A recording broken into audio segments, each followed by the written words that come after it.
De ce nu vă asumați răspundeți?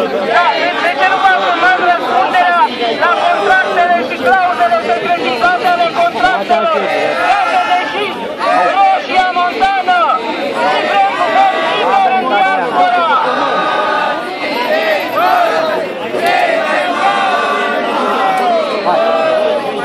Toate partidele aceeași mizerie!